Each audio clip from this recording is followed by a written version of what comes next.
Non, tu n'es pas en déficit calorique. Bonjour tout le monde, les TEF partie 2 pour ceux qui ont la ref. On arrive à plus 1500 calories. 1500 calories excédentaires moins 1500 déficitaires, eh ben t'arrives à zéro, donc t'as pas maigri. Et pourtant, tu t'es quand même fait chier à faire un déficit toute la semaine. Franchement, t'as fait attention au Burger King et t'as fait attention de ne pas boire tes 12 bières. Et ben finalement, t'as pas grossi, t'as pas maigri. Ce qui est déjà pas mal. Eh bien tout ça, ce n'était pas tout à fait juste. Au final, notre adorateur de 1664 était bien en déficit calorique. Effectivement, malgré certaines incompréhensions dans les commentaires, la maintenance incluait bien le métabolisme basal, le NEAT, le sport et les TEF. Par contre, je n'avais pas pris en compte, pour simplifier mes calculs, les TEF supplémentaires induits par le cheat meal. Je t'explique ça maintenant, mais avant ça, je t'invite à t'abonner, liker, partager, commenter, mettre en favori, etc.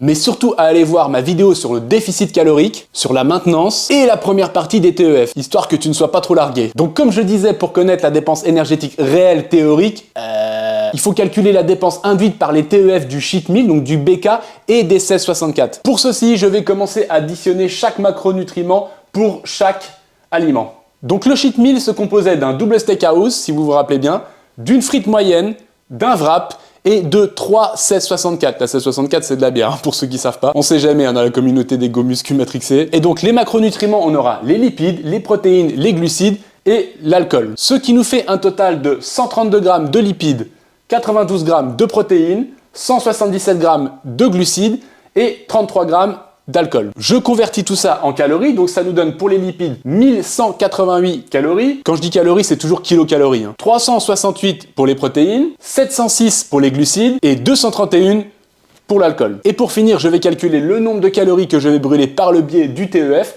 Donc j'ai pris la moyenne à chaque fois pour chaque macronutriment, c'est-à-dire 1,5 pour les lipides, 25% pour les protéines, 7,5 pour les glucides et 15% pour l'alcool. Et ça nous donne 18 pour les lipides, 92 pour les protéines, 53 pour les glucides et 35 pour l'alcool. Je les additionne, on a un total de 198 calories. Donc contrairement à ce que j'ai dit dans la première vidéo, le mec était bien en déficit calorique malgré ses 3 bières et son BK. Bon, maintenant de là à maigrir avec ce déficit de 200 calories par semaine, il y a tellement d'approximations dans tout ça et je vous rappelle qu'un kilo de graisse c'est 9000 kilocalories. Donc 9000 divisé par 200 égale 45. Donc il lui faudrait dans l'état des choses, grosso modo 1 an pour pouvoir perdre 1 kilo de graisse. Ah, il est patient le gars, hein. Le mec prépare son summer body pour 2035. Pour en revenir au TEF et son application dans le cadre d'un régime restrictif, eh bien vous aurez compris que la stratégie d'augmenter le taux de protéines dans son alimentation est loin d'être bête. Car en plus d'apporter un effet de satiété, les protéines ont un TEF plus important et permettront de limiter la perte musculaire due au déficit calorique. Pour conclure, bien que la notion de TEF ne soit pas déterminante pour la perte de poids, il sera très certainement opportun de se pencher sur la question. J'espère que cette vidéo vous aura plu. N'hésitez pas à me contacter pour des suivis, des programmations, etc. Et lâchez plein de codes Alex chez Aquilab Nutrition pour bénéficier de moins 10%, pour vous procurer des compléments alimentaires des plus qualitatifs pour soutenir vos objectifs. Allez, lâchez rien, à plus!